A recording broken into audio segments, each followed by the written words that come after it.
Hello and welcome to Altitude, the club that brings you closer to the RAF. My name's Squadron Leader Graham Duff and I'm a pilot with the Red Arrows. I'm here to tell you a little bit about how I got to be a pilot in the Red Arrows, but more importantly about what a fantastic job it is. I've always been interested in aviation, and the first time I saw the Red Arrows I was about 12 years old at Leicester Air Show. From that point on I knew I wanted to be a Red Arrow pilot.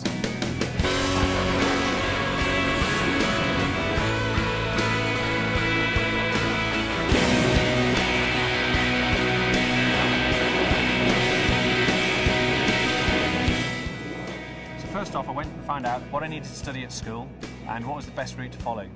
So for you can go and see the Altitude website and see what qualifications you need. I did maths and physics, GCSE particularly, and then on to A-levels, where I did further maths too. While I was at school, I was a member of the Air Cadets. And the Air Cadets is a great organisation because it teaches you about the RAF and also puts you in a great place for being able to apply to join. After that I went to university and was lucky enough to be a member of the University Air Squadron at Bristol, where I studied aeronautical engineering. Now the University Air Squadron is a club that's run by the RAF and it teaches you all aspects of flying, but it's military flying, so you do aerobatics and formation flying, which is completely different to what you do at a normal civilian flying club, and it really sets you up for a good career flying in the RAF. Now I applied to the RAF 3 times, so if there's any advice I can give you is don't give up, just keep trying. I get in on my 3rd go, and after initial officer training I went to do basic flying training linked on a news on the Tucano, where if you perform well enough you'll get streamed off to go fast jet flying at Valley and learn how to fly the Hawk, which is the aeroplane that I now fly in the Red Arrows.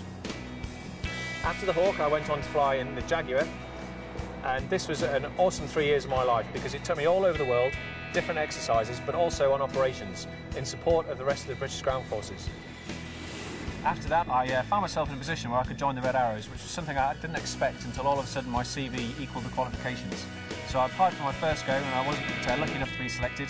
The second time round I got selected for the shortlist but failed to get in, and then I got in on my 3rd go. So again, don't take no for an answer. The day-to-day life in the Red Arrows keeps you very busy. It's 2 halves, winter's training and summer's displaying. In the winter we fly 3 times a day, 5 days a week.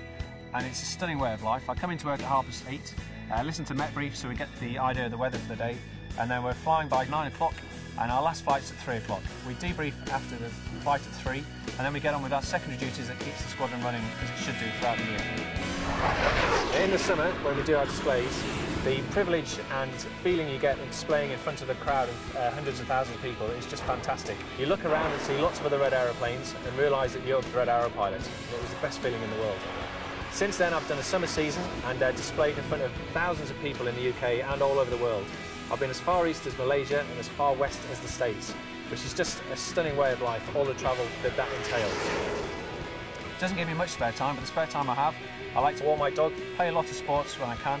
Lincoln's not great for mountaineering, but you can still drive to the Peak District, which is where you'll find me the weekend in the winter. So I wish you best luck in the future. Keep applying if you want to join. It is the best job in the world. I've no doubt about that, and hopefully one day I'll see you at a Red Arrows reunion where you'll be the new pilot and I'll be one of the old guys.